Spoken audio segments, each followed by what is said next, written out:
Hello दोस्तों, आपके अपने YouTube channel unique study point पर एक बार फिर से आपका स्वागत है। हम गणित शिक्षण से रिलेटेड कुछ विधियों के बारे में अध्ययन कर रहे थे। बीच में कुछ व्यवधान उत्पन्न होने के कारण से अपनी कक्षाएं लगातार नहीं हो पाई, इसके लिए मैं क्षमा प्रार्थी हूँ। बाकी अब अपनी कक्षाएं हैं वो नियमित रूप से होती रहेंगी।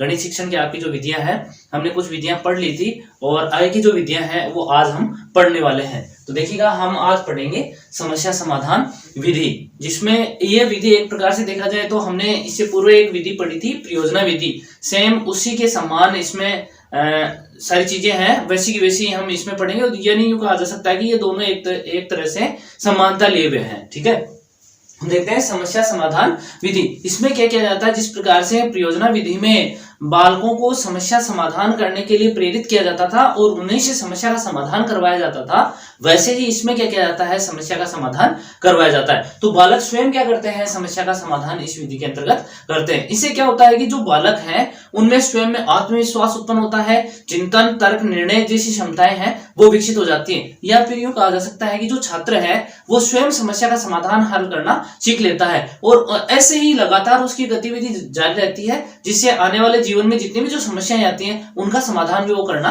सीख लेता है। तो देखिएगा, ये जो समस्या समाधान विधि है, इसकी जो उत्पत्ति की बात करें या फिर इसके विकास की बात करें तो इसके जनक है वो माने जाते हैं सुकरात। जनक है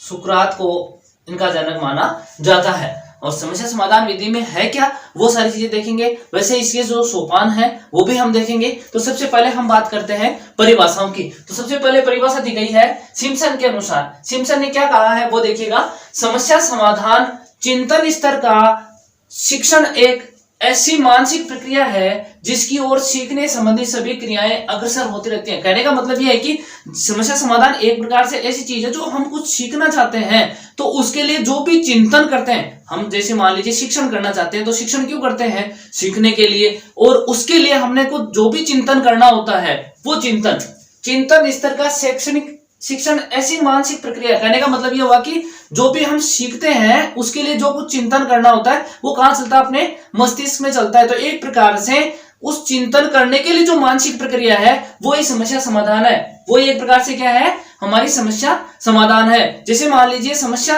कहां उत्पन्न होती है, जब हम कोई कार्य कर रहे होते हैं और वो कार्य करते समय कोई ना कोई बाधा उत्पन्न हो जाती है। उस बाधा को दूर करने के लिए हमें किसकी आवश्यकता होती है, समस्या समाधान की आवश्यकता होती है। और उसके लिए हमें किसकी आवश्यकता होगी, चिंतन की आवश्यकता होगी। तो एक प्रकार से कहा जा सकता है कि जब भी हम शिक्षण करते हैं और उस शिक्षण में कोई बाधा उत्पन्न होती है और उस बाधा को दूर करने के लिए हमें किसकी आवश्यकता होती है, चिंतन की आवश्यकता होती है।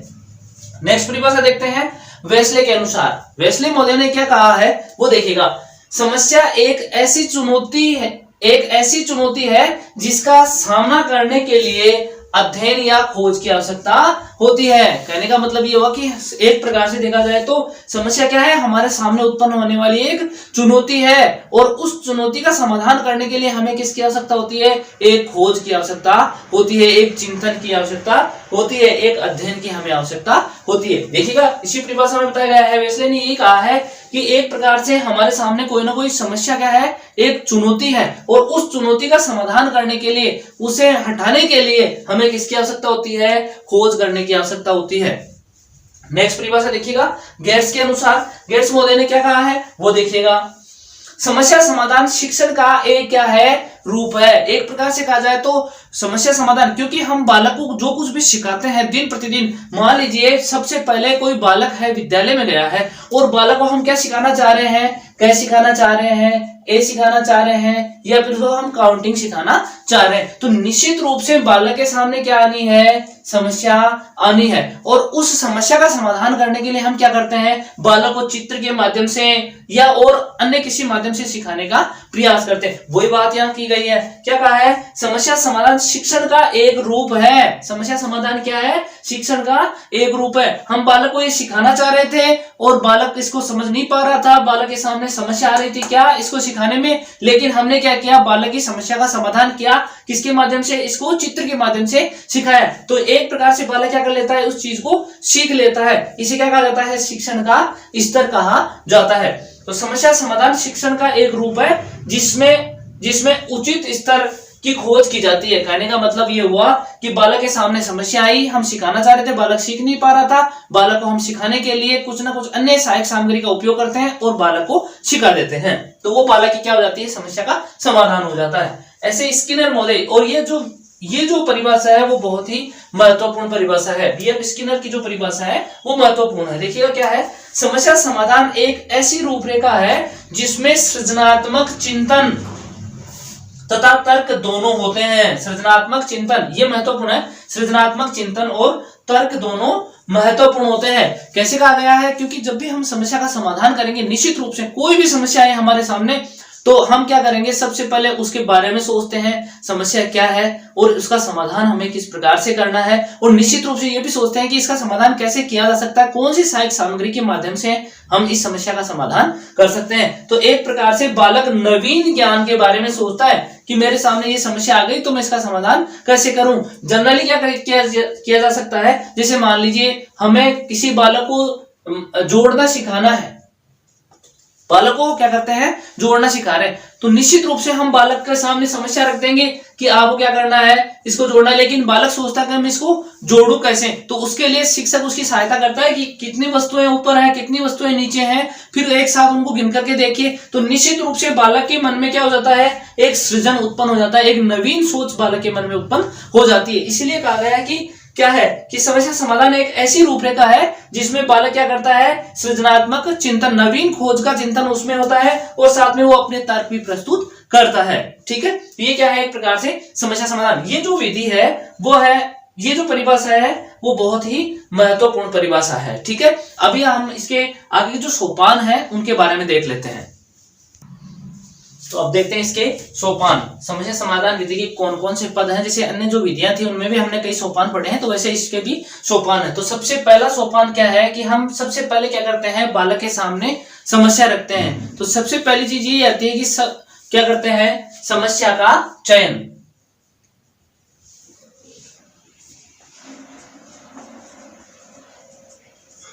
और समस्या का चयन है वो ऐसे विषय का करते हैं जो वास्तविक रूप से, ऐसे प्रकरण का करते हैं जो वास्तविक रूप से बालक के लिए चिंतन का, तर्क का आदि जो विकसित कर सके। जैसे मान लीजिए बालक के सामने हमने ऐसे प्रकरण रख दिया जिसमें बालक को खोज करने का अवसर ही नहीं मिले, तो ऐसे विषय का या फिर ऐसे प्रकरण का उपयोग हमें नहीं करना है। निश्चित रूप से हमें वो प्रकरण उपलब्ध करवाने हैं छात्र को जिसमें छात्र के सामने समस्या उत्पन्न हो सके। तो सबसे पहले हम क्या करते हैं, समस्या का चयन करते हैं, और वो किसकी सहायता से होगा, शिक्षक की सहायता से होगा। ठीक है,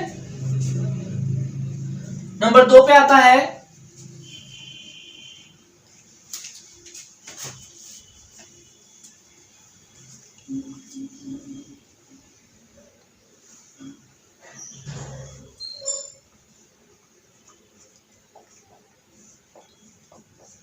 तथ्यों का एकत्रीकरण करना। तथ्यों का एकत्रीकरण करना, यानी कहने का मतलब ये हुआ कि जो समस्या का चयन हमने किया है तो उससे रिलेटेड कौन कौन से तथ्यों की अपने को आवश्यकता होगी जिसके माध्यम से हम समस्या का समाधान कर सके। हमने वो तथ्य इसलिए एकत्रित किए जाते हैं ताकि हमें अधिक समय ना लगे और आसानी के साथ में हम उस समस्या का समाधान कर सकें। जो जैसे मान लीजिए हमें कोई आकृति का निर्माण करना है तो उसके लिए हमें कौन कौन से उपकरणों की आवश्यकता होगी, या फिर मान लीजिए जनरली हम छात्र के सामने कोई समस्या रख रहे हैं तो उसके लिए कौन कौन सी पुस्तकों की आवश्यकता होगी, कौन कौन से उपकरणों की आवश्यकता होगी, कौन कौन से अन्य अवयवों की आवश्यकता होगी। तो वो सारी चीजें किसके अंतर्गत आती हैं, तथ्यों के एकत्रीकरण के अंतर्गत आती हैं। ठीक है, उसके पश्चात तीसरा है समस्या का महत्व स्पष्ट करना। तीसरा पद क्या है, समस्या का महत्व स्पष्ट करना। जब तक हम समस्या का महत्व स्पष्ट नहीं करेंगे तब तक छात्र इसमें रुचि नहीं लेगा। क्यों नहीं लेगा, छात्र को लगेगा कि ये मेरे लिए उपयोगी है या नहीं है। इसलिए सबसे पहले ये जरूरी हो जाता है कि शिक्षक क्या करता है, उस समस्या का महत्व स्पष्ट करता है कि ये समस्या इस प्रकार की है, आपके दैनिक जीवन में उपयोगी होगी और इसके माध्यम से ये समस्याएं आने वाली जो जीवन में होंगी उनका समाधान आप आसानी से कर पाएंगे। जैसे उदाहरण के तौर पर मैं आपको बताना चाहूंगा, जैसे मान लीजिए कोई लाभ से रिलेटेड, लाभ या हानि से रिलेटेड हो, या प्रतिशत से रिलेटेड हो, या ब्याज से रिलेटेड हो, ऐसी कोई समस्या है छात्र के सामने हमने रखती है और उसके बारे में अगर हम बताते हैं कि आप ऐसे ऐसे समस्याओं का समाधान कर सकते हैं, तो निश्चित रूप से ये क्या है, एक प्रकार से इसके बारे में हमने कोई समस्या ली और उसके बारे में हमने महत्व स्पष्ट कर दिया कि अगर आप इस चीज को सीख लेते हैं तो भावी जीवन में आप ब्याज से रिलेटेड जितनी भी जो गणनाएं होंगी उनका समाधान आप आसानी से कर पाएंगे। प्रतिशतता हो, लाभ हानि हो, ऐसी जो प्रकरण है वो हम चयनित कर लेते हैं और उनके बारे में हम महत्व स्पष्ट कर देंगे, तो निश्चित रूप से छात्र की क्या हो जाएगी, उसमें रुचि हो जाएगी और छात्र स्वयं उस समस्या का समाधान करने के लिए तत्पर रहेगा। इसलिए ये जरूरी हो जाता है कि छात्र के सामने हम क्या करें, उस समस्या का महत्व भी स्पष्ट कर दें। उसके पश्चात नंबर 4 पे आता है तथ्यों की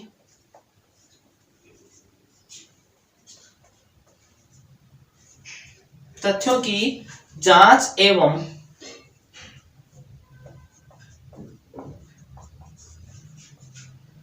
संभावित हल। देखिएगा, इस पहला हमने लिया था समस्या का चयन, उसके पश्चात दूसरा था हमारा तथ्यों का एकत्रीकरण करना।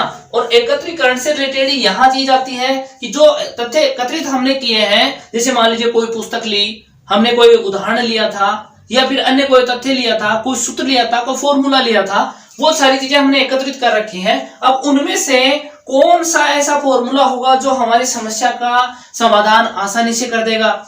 अगर जैसे मान लीजिए हमने 3 फॉर्मूले लिए हैं कि 3 जो फॉर्मूले हैं हमने हमारे, वो तीनों समस्या का समाधान कर सकते हैं, लेकिन उनमें से ज्यादा बढ़िया कौन सा रहेगा, 1 नंबर वाला है, 2 वाला है या फिर 3 वाला है, तो उनमें से कोई भी एक लेकर के हम देखते हैं। तो ये यहां कहा गया है कि तथ्यों की जांच एवं संभावित हल। तथ्यों की जांच हम कर लेते हैं, इनमें से कौन सा हमारे लिए अच्छा रहेगा, कौन सा सूत्र सही है, कौन सा तथ्य हम रख रहे हैं, कौन सा गणनात्मक कार्य उचित रहेगा, वो तो जो भी अच्छा लगेगा अपने को उनमें से कोई एक ले लेंगे या फिर 2 ले लेंगे और उसके आधार पर हम क्या करते चले जाएंगे, समस्या का समाधान करते चले जाएंगे। और उसके पश्चात क्या होता है, निष्कर्ष हो जाता है और निष्कर्ष की प्राप्ति किसके माध्यम से करेंगे, हम मूल्यांकन के माध्यम से करेंगे। तो लास्ट में क्या हो जाएगा, समस्या समाधान का मूल्यांकन। और यह मूल्यांकन क्यों किया जाता है कि हमने जो कुछ प्राप्त किया है वो वास्तविक रूप से सही प्राप्त हो रहा है या नहीं हो रहा है। इसकी जानकारी के लिए हम क्या करते हैं, लास्ट में जो संभावित हल हमें प्राप्त हुआ है उसकी जांच करने के लिए कि जो हम चाह रहे थे वो हम वहां तक पहुंचे हैं या नहीं पहुंचे हैं। इसकी प्राप्ति के लिए हम क्या करते हैं, उस समस्या समाधान का जो संभावित हल हमें प्राप्त हुआ है, जो निष्कर्ष प्राप्त हुआ है, उसका क्या कर लेते हैं, हम मूल्यांकन कर लेते हैं। तो इस प्रकार से बालक क्या कर लेता है, एक किसी भी समस्या का समाधान करना सीख लेता है। ठीक है, तो ये अपने सोपान हो गए। कितने सोपान है, 5 सोपान है। सबसे पहले समस्या का चयन शिक्षक द्वारा किया जाता है, उसके पश्चात तथ्यों का एकत्रीकरण छात्र द्वारा किया जाएगा, फिर उसके पश्चात शिक्षक क्या करता है, उस समस्या के बारे में बताता है कि आप किस प्रकार से समस्या का समाधान कर सकते हैं, कहां से प्राप्त कर सकते हैं, और ऐसा करने से छात्र की रुचि अपने आप उसमें बन जाएगी और छात्र रुचि लेकर के उस समस्या का समाधान करना प्रारंभ कर देता है।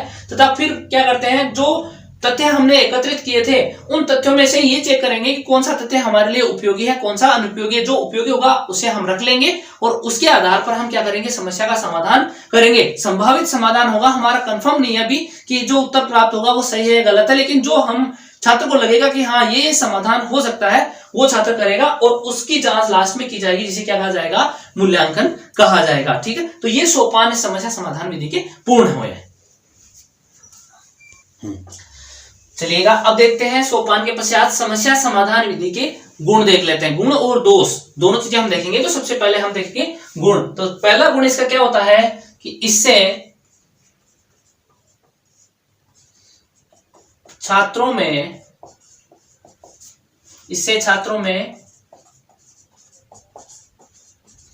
वैज्ञानिकता का विकास होता है। वैज्ञानिकता का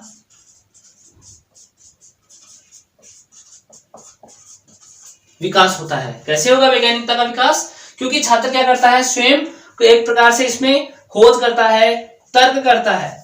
तो इससे क्या कहा जा सकता है कि छात्र में खोज की प्रवृत्ति अगर विकसित हो जाती है तो निश्चित रूप से छात्र में क्या हो रहा है, वैज्ञानिकता का विकास हो रहा है। ठीक है। दूसरा है इससे प्राप्त ज्ञान,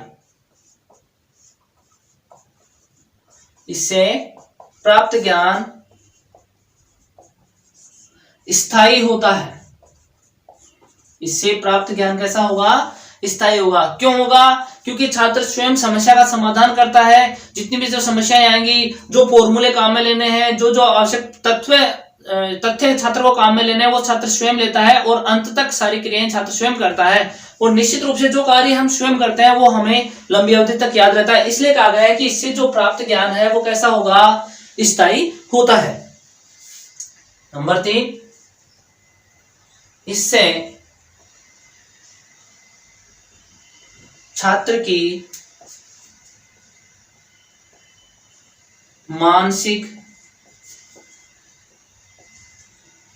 तार्किक,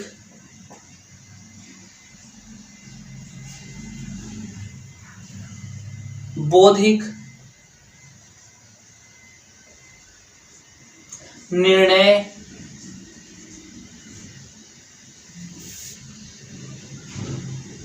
स्वावलंबन जैसी समस्याएं, इससे छात्रों की मानसिक, तार्किक, बौद्धिक, निर्णय एवं स्वावलंबन जैसी क्षमताओं का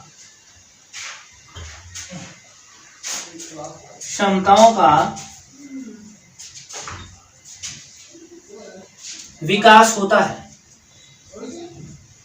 ऐसी क्षमताओं का विकास होता है। क्यों होगा, क्योंकि सारी गतिविधियां छात्र को स्वयं को करनी होती है। नेक्स्ट देखते हैं, इस विधि से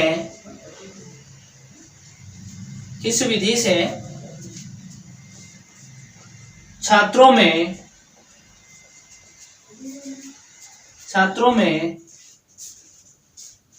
अनुशासन विकसित होता है।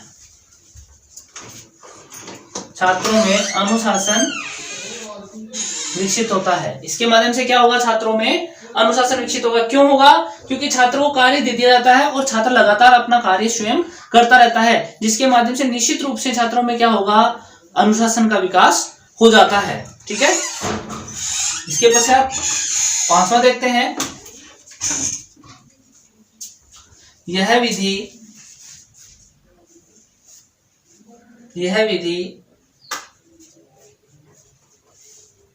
छात्रों में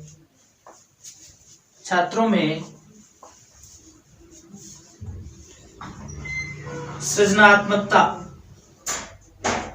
का विकास करती है।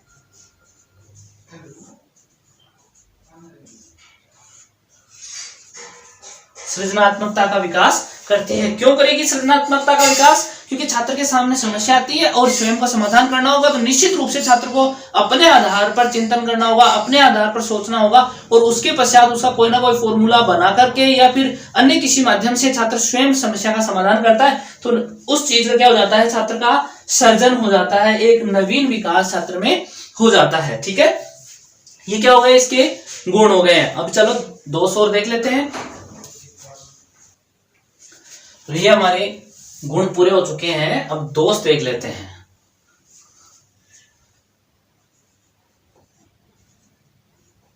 समस्या समाधान विधि के दोष, और दोष में सबसे पहला दोष अपन देखते हैं कि जिसे मान लीजिए सबसे बड़ी समस्या ये आती है कि अध्यापक है वो छात्रों के सामने एक समस्या रखता है और उस समस्या का चयन करता है। तो एक जो हमारा पूरा सिलेबस होता है उसमें से कौन कौन से विशेष बिंदु हैं जिनका समाधान छात्र स्वयं करेगा या इस विधि के माध्यम से करेगा, क्योंकि निश्चित रूप से कोई भी ऐसी विधि नहीं है, प्रॉपर विधि नहीं है जिसके माध्यम से पूरे पाठ्यक्रम को या फिर एक विषय के पूरी विषय वस्तु को एक ही विधि के माध्यम से पढ़ाया जा सके।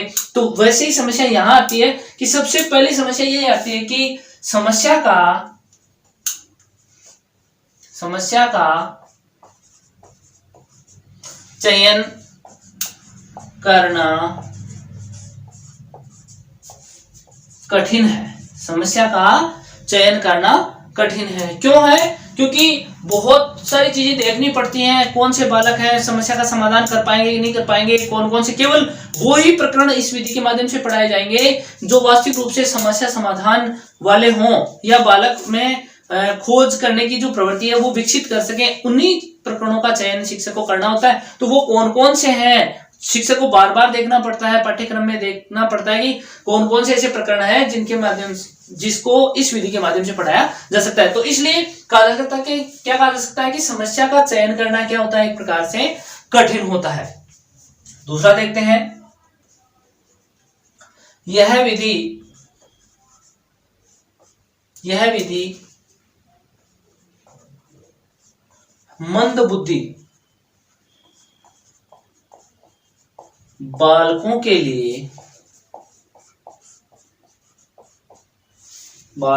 लिए उपयोगी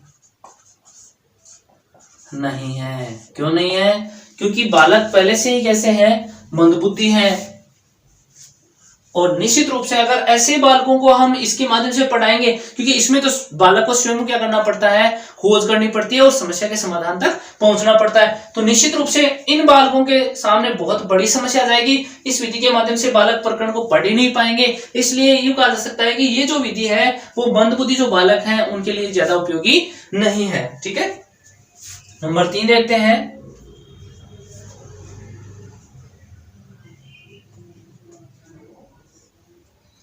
समय एवं धन। या यूं कहा जा सकता है कि यह विधि, ऐसे मान लेते हैं, यह विधि धन एवं समय की दृष्टि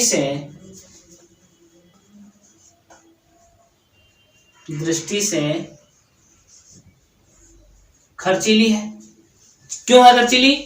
क्योंकि हमें बार बार अलग अलग चीजों की आवश्यकता होगी, उपकरणों की आवश्यकता होगी, अन्य पुस्तकों की आवश्यकता होगी। तो निश्चित रूप से हमें खरीदने के लिए धन की आवश्यकता है। साथ ही इस समस्या का समाधान बालक जब करेगा तो उसको अधिक समय लगेगा, क्योंकि बालक स्वयं के आधार पर कर रहा है। शिक्षक अगर बताता तो अपने आधार पर बता देता है, तो उसको निश्चित समय में उसको समाधित कर देता है। लेकिन छात्र अगर स्वयं करेगा तो और अलग अलग छात्र उसको करेंगे तो निश्चित रूप से वो अपने विवेक से जितना समय उनको लगेगा वो पूरा समय लेंगे। इसलिए इस विधि में क्या लगता है, समय भी अधिक लगता है और धन भी अधिक लगता है। नंबर 4 देखते हैं, इस विधि में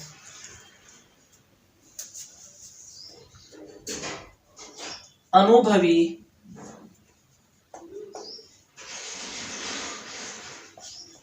अध्यापकों की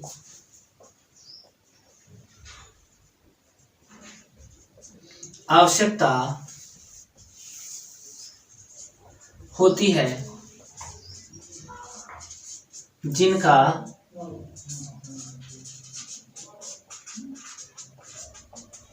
विद्यालयों में अभाव होता है।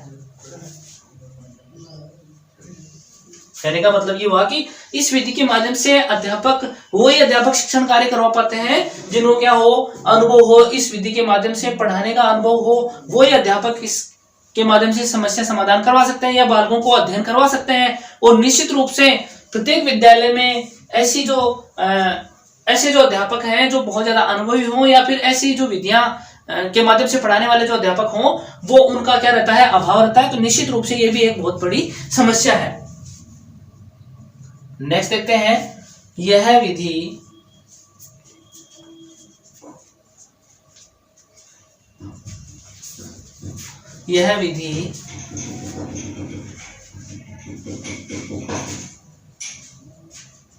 निम्न स्तरीय कक्षाओं हेतु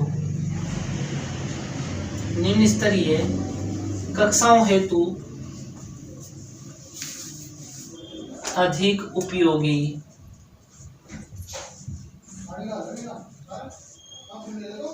नहीं है।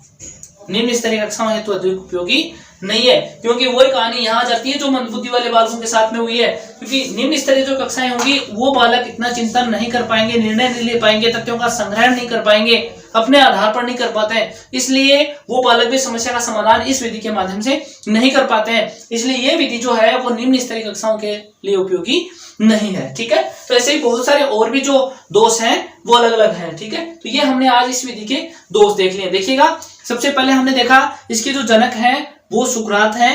इसके पश्चात हमने इसके सोपान देखे, 5 इसके सोपान हैं, इसके गुण हैं और दोष हैं। ये सारी चीजें हमने इसमें देखी है। तो ये एक प्रकार से आपकी जो समस्या समाधान विधि है वो पूर्ण होती है। ठीक है, और मैं फिर से आपसे अनुरोध करना चाहूंगा कि हमारे चैनल को आप ज्यादा से ज्यादा देखें, जिससे कि हम आगे की ओर बढ़ते रहें और जो भी समस्याएं आती हैं आप उन समस्याओं से हमें अवगत कराएं, ताकि हम आपकी समस्याओं का समाधान अच्छे से कर पाएं। और अब तो आपकी जो मांग जो रही उसके अनुरूप हम कार्यरत हैं। अलग अलग जो शिक्षण विषय हैं उनका भी अध्ययन हम जारी रख रखे हैं और लगातार हमारा यही प्रयास रहेगा कि आपकी जो जैसी आवश्यकताएं हैं उनको हम पूर्ण करते चलें और अलग अलग जो विषय हैं आपको हम पढ़ाते हुए रहें। ठीक है, धन्यवाद। चैनल को ज्यादा से ज्यादा सब्सक्राइब करें, देखें और अपने जो साथी हैं उन तक शेयर करें, पहुंचाने का प्रयास करें। धन्यवाद।